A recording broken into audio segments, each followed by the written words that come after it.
آج ہم جنوبی ایشیا کی دفاعی اور اسٹریٹجک صورتحال کو یکسر بدلنے والے ایک بڑے اقدام پر بات کریں گے۔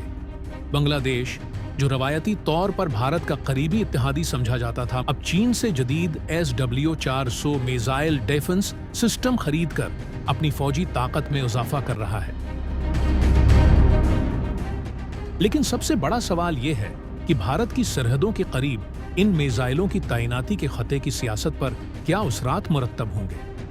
کیا یہ دفاعی اقدام ہے یا طاقت کے توازن میں ایک نئی تبدیلی؟ جانیے اس خاص ویڈیو میں۔ سب سے پہلے آئیے جانتے ہیں کہ SW-400 میزائل آخر ہے کیا۔ یہ چین کا تیار کردہ ایک short range ballistic missile ASRBAIM system ہے،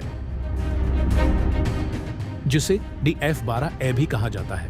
یہ میزائل 200 سے 400 کلومیٹر تک کی رینج رکھتا ہے، حوالہ جات کے مطابق۔ اس کی خاصیت یہ ہے کہ یہ تیزی سے اہداف کو نشانہ بنانے کی اعلیٰ درستگی رکھتا ہے اور دشمن کے فضائی اڈوں، لاجسٹک تنصیبات اور اہم ڈھانچوں کو نشانہ بنا سکتا ہے۔ یہ ایک موبائل سسٹم ہے، یعنی اسے فوراً ایک جگہ سے دوسری جگہ منتقل کیا جا سکتا ہے، شاٹ اینڈ اسکور، جو جنگی صورتحال میں اس کی بقا کو یقینی بناتا ہے۔ یہ GPSINS گائیڈنس سسٹم سے لیس ہے، جو اسے انتہائی مؤثر بناتا ہے۔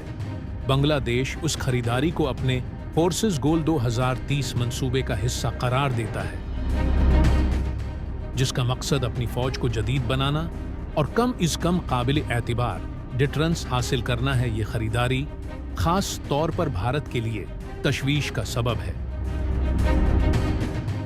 اس کی بنیادی وجہ ان میزائلوں کی وہ رینج ہے جو بھارت کے انتہائی حساس علاقوں تک پہنچ سکتی ہے۔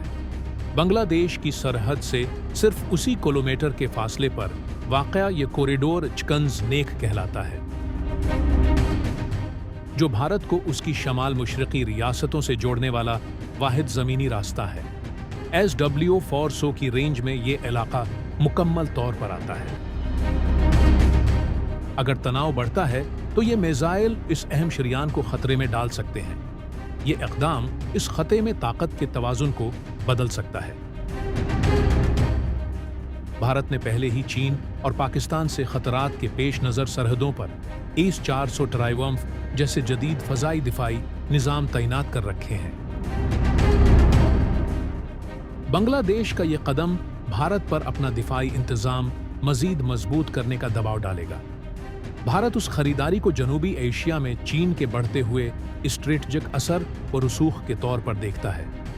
چین بنگلہ دیش کا سب سے بڑا ہتھیار فراہم کرنے والا ملک بن چکا ہے، اور یہ تعلقات بھارت کے روایتی اثر کو کمزور کر رہے ہیں۔